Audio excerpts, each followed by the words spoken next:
Welcome back to the deep dive. We are doing something today that I have been wanting to do for a very long time. Oh, yeah. We are looking at two absolute types. On one side, you have the Colossus of the West, the House of Mouse Disney. Specifically, that golden era of the 90s Renaissance. The class. Exactly. And on the other side, looking at them from across the Pacific, you have the legendary Studio Ghibli and, of course, Hayao Miyazaki. It is the ultimate animation showdown. It really is. It's a comparison that comes up constantly in, film circles, on message boards, in art schools. I mean, everywhere. All the time. But here's the thing. Usually when people have this conversation, they're talking about the storytelling. Right. They talk about pacing or the difference between, say, a Western fairy tale structure versus Eastern magical realism. Totally. They'll say, well, Disney usually has a clear villain and a song. Whereas Ghibli has a nuanced spirit world and a lot of quiet moments of people just cooking eggs. Exactly. And don't get me wrong, those are totally valid comparisons. They're important. But today, we are grabbing our magnifying glasses, metaphorically and maybe literally, if you're, watching clips in your head, and we are going way deeper than the plot. We're going to the cellular level. We are.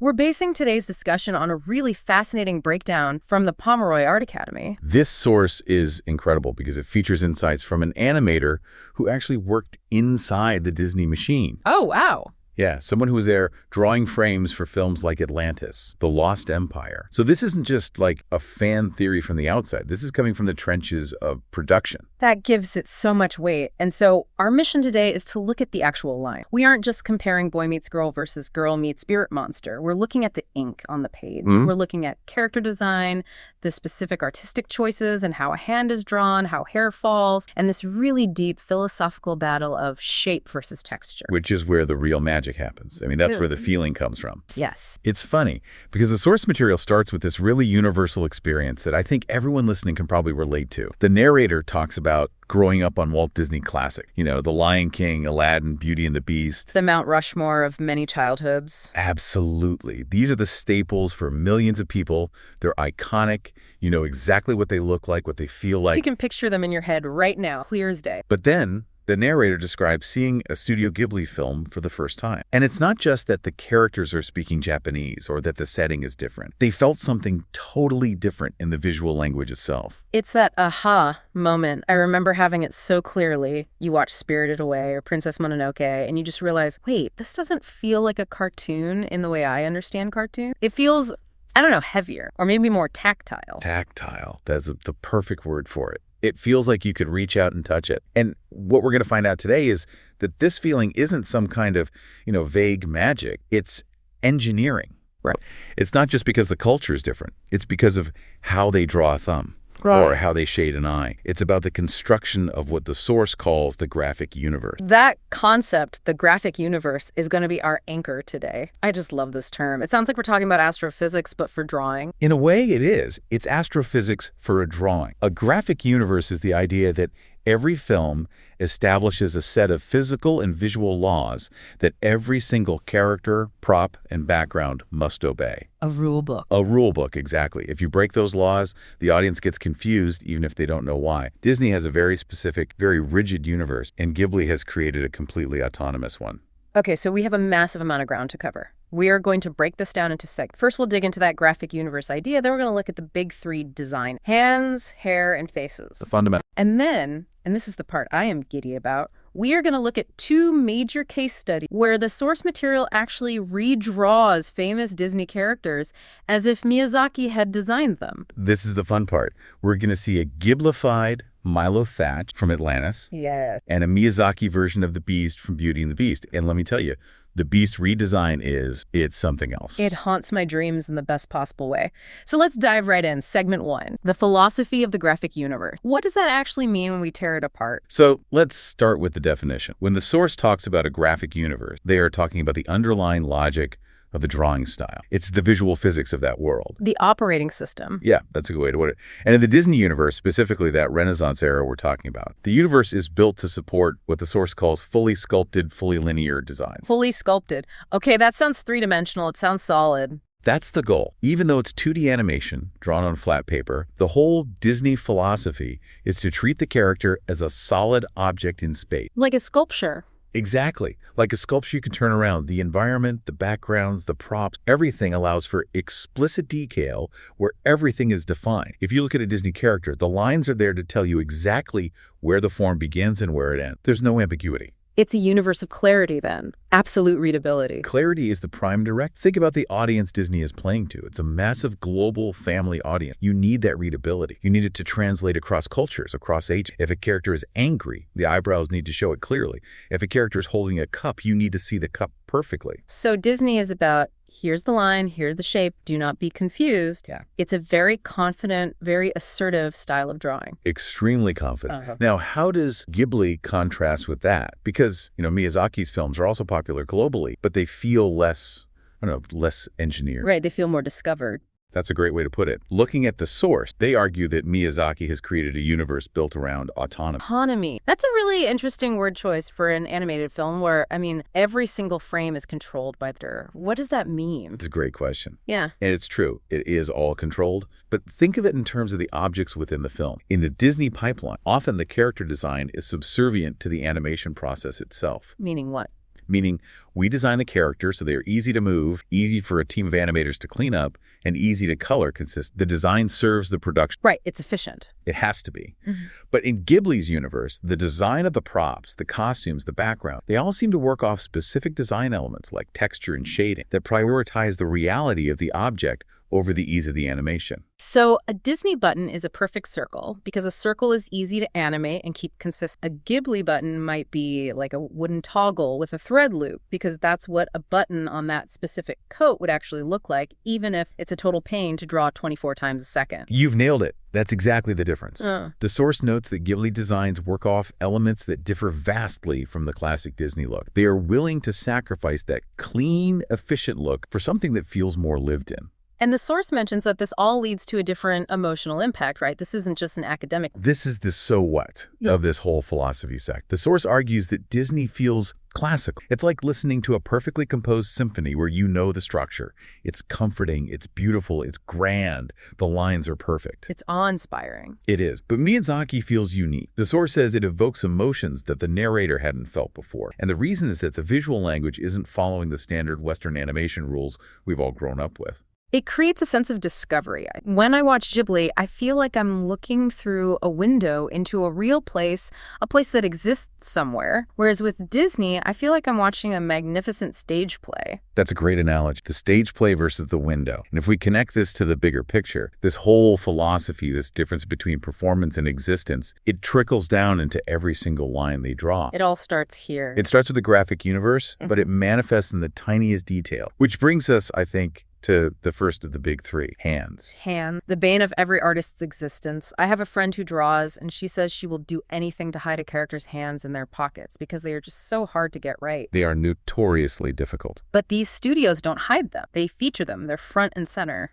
They do, but they handle them in completely different ways. And the source makes a really big deal about this. Let's talk about the Disney hand, specifically using Belle from Beauty and the Beast as the prime example. Okay, picture Belle. She's swimming in the field. She's reading her book. How are her hands drawn? If you look at the underlying construction, the sketch underneath the final line, the hand starts with what the source describes as a basic block shape. A block, like a Lego hand. Not that crude, but the palm is treated as a solid geometric volume. It's the foundation. Before you draw fingers, you draw the palm block. And in Disney, that block is very refined. It's designed to be feminine, classical, and elegant. Right. Disney princesses rarely have wide working hands. They have these slender, tapering, almost delicate hands. Exactly. You get a standard indication of fingernails, just a little loop or a single line to say this is a fingernail. But the primary goal, the number one priority, is a pleasing, readable shape. It's about the silhouette. The silhouette. Yes. If Belle is reaching out her hand, it needs to form a graceful, clear shape against the background. It's an idealized hand. It's the hand of a stacked perfect. Yes, perfectly put. Now let's pivot to Ghibli. The source uses Chihiro from Spirited Away as the comparison. Chihiro's a young girl, roughly the same kind of archetype as a Disney heroine, but the intent of the drawing is worlds apart. Miyazaki leans into realism. Okay, but hold on. Isn't Disney realistic? I mean, they focus so much on anatomy. They famously have life drawing classes for all their animators. That's a key distinction. Disney is representational. It represents a perfect, idealized idea of a hand. Miyazaki is realistic in the sense of behavior and imperfection. Behavior and imperfection. Yeah. The source points out that Miyazaki loves to show fingers doing things that are different or even awkward. Awkward is interesting. Can you give me an example of an awkward hand? Sure. Think about how you actually hold things in real life. If you're picking up a heavy bucket or trying to hold a pair of chopsticks for the first time, your fingers don't always make this beautiful, elegant fan shape. No, they don't. Sometimes they scrunch up. Sometimes the thumb presses so hard against the index finger that it looks kind of flat and weird. Miyazaki draws that. He draws the tension. He draws the struggle. I see. So Disney would fix the pose to make it look pretty. They'd cheat it for aesthetic. Miyazaki draws the pose to make it look like work, to make it feel real. Precisely. The Force says Miyazaki loves to exhibit hand gestures that haven't been seen in animation before. He accentuates the fingers, the knuckles, the tension in ways Disney wouldn't because it might look ugly for a frame or two. So Disney is concerned with the silhouette. Does the audience clearly see she is pointing? Miyazaki is concerned tactile feel. Exactly. And there's a huge technical difference mentioned too regarding how they color the hands. This is the big one. Okay. The source points out that if you look at Belle's hand, it is almost always just one flat color. The black line defines the shape and the color department fills it in. Done. Simple, clean, efficient for production. But Miyazaki, he goes in for contour and shading on the hand itself. Oh, yeah. He uses shadow, and sometimes even a different color tone, to give extra depth and perspective to the fingers and the palm. That's so true. I'm visualizing a Ghibli scene now, maybe from Howl's Moving Castle or Spirited Away, and you can often see this like pinkish hue on the knuckles or a soft shadow cast by the thumb onto the palm. And that subtle touch, that extra little textural detail, as the source calls it, it completely shifts the viewer's brain. You stop seeing a cartoon hand defined by a black line, and you start sensing a living limb with volume and blood flow and soft. It adds weight. It's wild how much a tiny bit of shadow can change the entire vibe. It makes the character feel more vulnerable somehow, more human. It does. It makes them flesh and blood. So to sum it up, we have hands. Disney is elegant blocks and clear silhouettes. Ghibli is shaded, awkward realism, and physical tension. Okay, now let's move up the arm to the head. Let's talk about hair. Hair is huge in anime, especially in anime. We all think of the spiky, gravity-defying hair. But Miyazaki isn't typically doing the Dragon Ball Z spikes. Hair feels different even from main... It does. And the source boils this entire complex topic down to a simple, brilliant battle. Shape versus texture. Shape versus texture. Okay, let's break that down. Let's start with the Disney side first, the Belle archetype. Okay. If you look at Belle, or Snow White, or Jasmine, or even, Elsa in the more modern era, the source argues there is a definite shared pattern. The hair is treated as a solid mass. Like a helmet. Helmet is a little derogatory, but structurally, yes, it's a sculpted volume. The source describes Belle's hair specifically. It's pulled back from the forehead. There's maybe one signature strand hanging down to show loose hair. Lord curl, yeah. And then a large defined mass over the ears and in the back. And why is it done that way? Is it just the fashion of the time, a stylistic choice? It's utility. This is where the industry aspect comes right back in. The source gives us a peek into the animator's brain here. Yeah. The animator's thinking, how do I interpret that shape as the head turns in 3D space? Ah, right. Of course. If you have 1,000 individual hairs flying everywhere, turning that head frame by frame is an absolute night. Never be able to keep track of where every... It would be impossible, especially on a dead. By grouping the hair into clear volume, forehead block, the cheek block, the ponytail block, the animator has a solid object they can rotate mentally. It's a construction approach. They're literally building a 3D object on 2D paper, predictable and man. Okay, so that's the Disney. It's architectural. It's built. Now, enter the Miyazaki. The source uses Kiki from Delivery Service, as she has short, dark hair. How is that different from, say, Snow White's hair? With Kiki, the priority shifts completely. It's not about the solid volume, it's about breaking up the hair. The source talks about the bangs and the locks hanging over her forehead. It's not one solid block, it's shattered into pieces. And they mention the word rhythm, which I think is such a cool, evocative word for drawing hair. It is. It's perfect.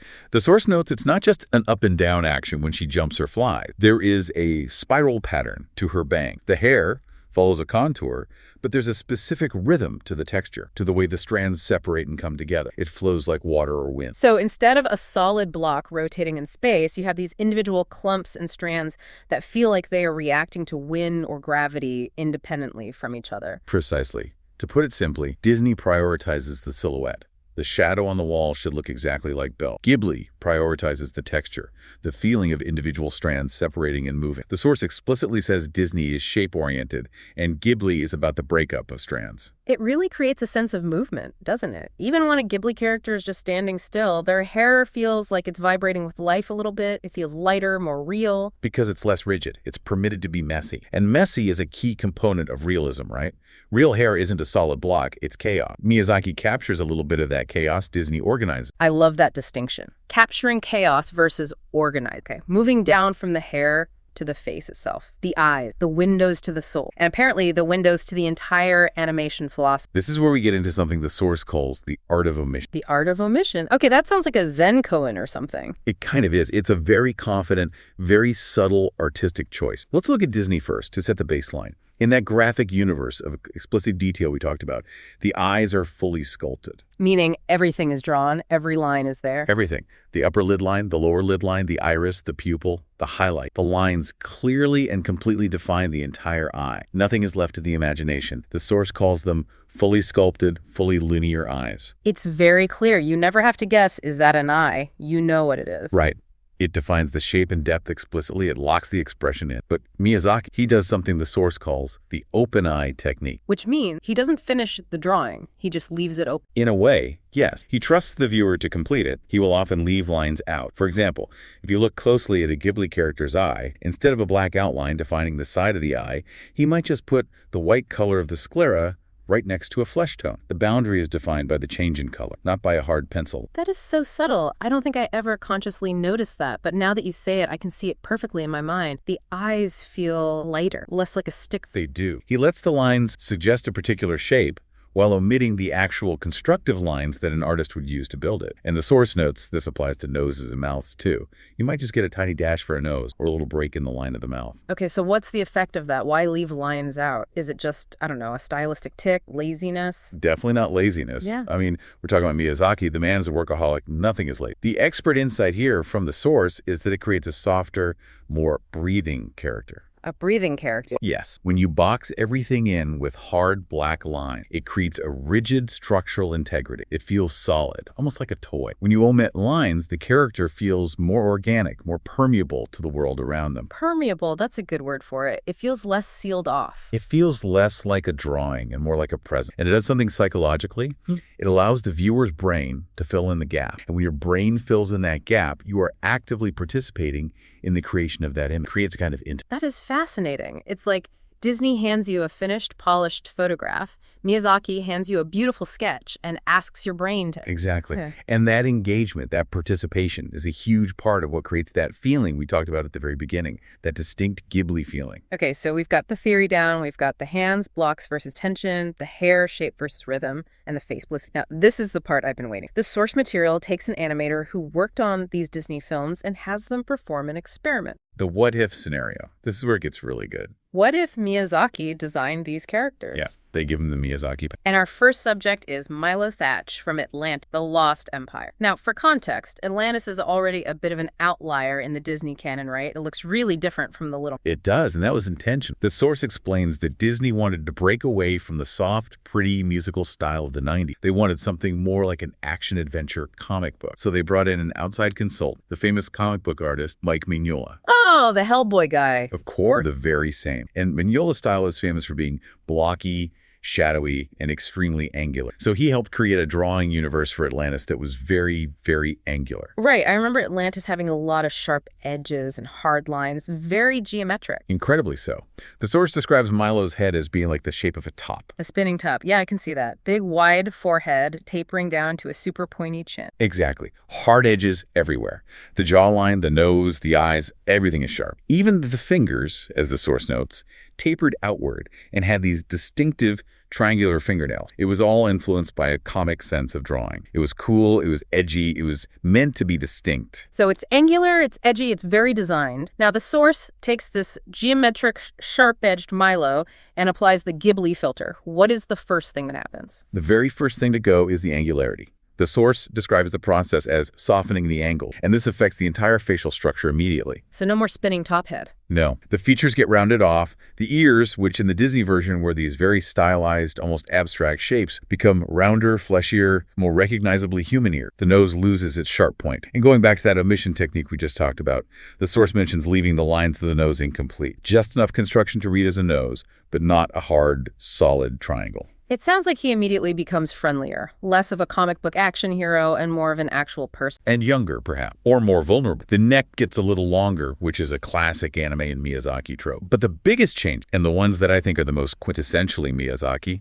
are in the texture and the detail. The stuff Disney usually smooths over for clarity. Like what, specifically? Well, look at the hair. The Disney version is a solid, clean shape. The source mentions adding a sprig of calic hair sticking up in the back of his head. The bedhead look, the ahoji in anime terms, the little rebellious... Frankly, it's a texture detail. It says, this guy didn't check a mirror perfectly before he left the house. It adds character. And the clothing, this is where it gets really interesting and specific. The source describes bringing the collar of his shirt in tighter and adding wrinkles where the buttons attach. See, that's the detail that just blows my mind. Wrinkles where the buttons attach. Disney Milo, his shirt is perfectly ironed. It's a shape. It's a color. Ghibli Milo, his shirt is fabric being pulled and stressed by thread. Why would you draw those little wrinkles at the buttons? It takes time. It's extra line. It complicates the drawing. But Miyazaki loves these extra little textural details. It grounds the character in reality. It tells you that the shirt is a little tight, or that the fabric is a certain weight, or that gravity is pulling on it. It adds physics to the drawing. It makes it feel real. And they even change his glasses. Oh, the iconic big round glasses. I mean, Milo is defined by those glasses. In the Disney version, they are perfect, mathematically precise circle geometry. In the Ghibli redesign, the source gave them shape. They made them straight on top and rounded on the bottom. Like actual spectacle. Exactly. It gives them character. It makes them look like an object that has been crafted and worn, not just a geometric symbol for class. So we go from a sharp, angular comic book hero to a softer, slightly rumpled, more textured academic. Who feels like he occupies a physical space, wind and gravity and messy hair. Disney Milo looks like he's ready for a movie post. Ghibli Milo looks like he's ready for a nap after a long day in the library. And honestly, that fits his character so much better. He's a linguist, he's a researcher, not a soldier. Exactly. The source makes the point that the Ghibli redesign actually captures his internal reality better than the cool Disney design. It's fast. That is so cool. Okay, case study number 2, and this is the big one. The Beast. Beauty and the Beast. This is one of the most famous, most beloved character design.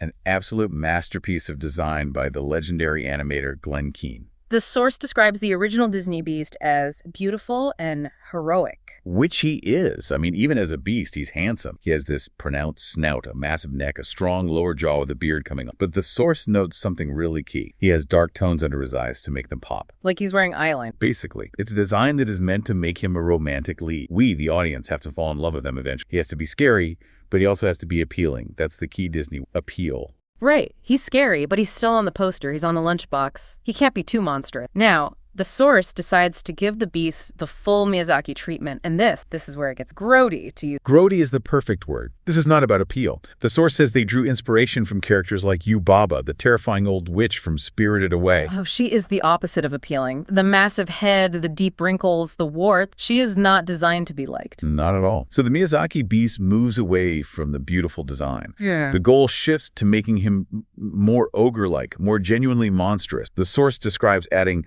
grody bags under the eyes. So no more handsome, brooding eyeliner eyes. Now he just looks tired and ancient and unsettling. And warts are added to his face and even to his horns. Warts. Disney would never put a wart on a prince, even a curse. Never. That breaks the appealing shape rule immediately. Warts are for villains, for sidekicks. But Miyazaki leans into the imperfect. He's a beast, right? He lives in a dusty castle in the woods. He should probably have warts. It makes a certain kind of biological sense. The features get exaggerated in a completely different way. The source describes bending his nose over more, making it crooked, more like a vulture's beak. They pull the eyes out to be more cat-like and add heavy cast shadows under them. And the teeth. The Disney version has those impressive fangs. The Ghibli version gets a wider mouth with a snaggletooth sticking up over the lip. Snaggle. It's such a specific, unpretty, character-filled. It breaks the symmetry. Disney loves symmetry because symmetry is classically beautiful. Miyazaki loves asymmetry because asymmetry is real. And again, shading plays a huge role here. In the Disney version, the form is defined by the outline. In the Miyazaki version, the source talks about using shading as sculpture.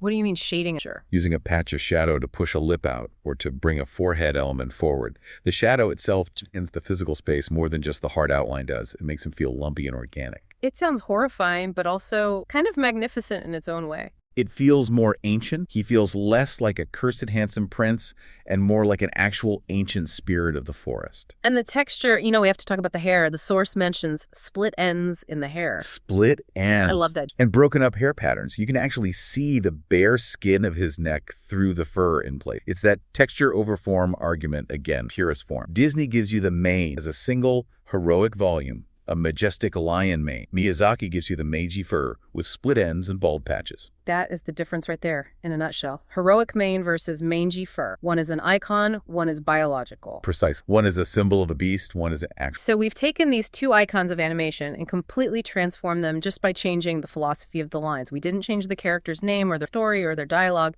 just the lines. And yet they feel like completely different people.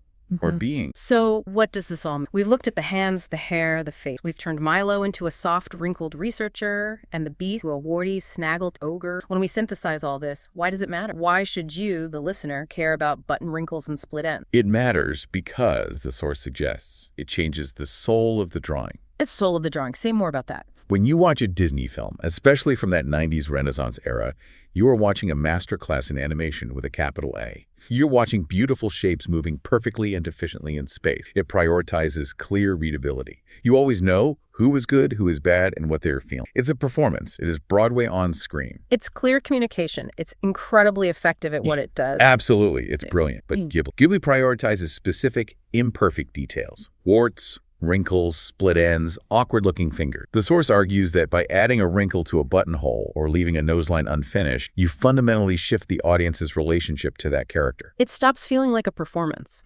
It shifts from watching a cartoon to experiencing a distinct reality. When you see a character with a crooked tooth or a messy cowlick, your brain registers them as real in a very deep subconscious way. You relate to their vulnerability. You don't just admire them from a distance. You feel like you inhabit the space with them. It's the difference between looking at a perfect Greek statue and looking at an actual... The statue is perfect, marble, smooth, but the person has pores, they have scars, they have messy hair, they're flawed. And Miyazaki wants you to see the pores, or at least he wants you to feel that they are there. He wants the texture of life, not the perfection. That is such a powerful takeaway. Animation isn't just one thing. It's not a monolith. Even with the exact same subject, a boy with glasses, a beast, the intent behind the lines creates a totally different universe with a different emotion. And Miyazaki's realism, it's important to say, isn't about looking like a photograph. It's never about photorealism. It's about the realism of texture and specific, odd detail. It's about the truth of the material. Is that fabric wool or silk? Is that wood old or new? Is that bread crusty or soft? I love that, the truth of the material. It sounds like something an architect or a craft say. It really makes you appreciate both styles for what they're trying to achieve. Disney wants to transport you to a dream, an idealized version of the world where love conquers all and your hair never gets frizzy. A beautiful, perfect... And Ghibli wants to ground you in a memory, a world where magic absolutely exists, but you still have to tie your shoes and your knees still scrape when you fall down. Both are beautiful. Both are valid, but they do very different things to your heart. Exactly. So here's my final question for you listening right now, and this is something to really... If you took your favorite Disney character, let's say Simba or Ariel or Aladdin, and you applied this Miyazaki path... Ooh, a Ghibli Aladdin. That's an interesting one. Right.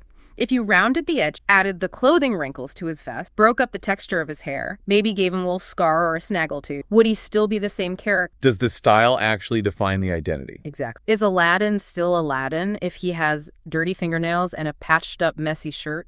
Or is that polish, that clean-lined appeal, part of who he is? Is the Prince Ali persona dependent on those clean Disney? That is a question that cuts right to the core of character. I think if you gave Aladdin the Miyazaki treatment, he becomes a different story. He becomes less of a fairy tale hero and more of a gritty, desperate survivor. I think so too. The line isn't just a boundary around the color, it's a definition of self.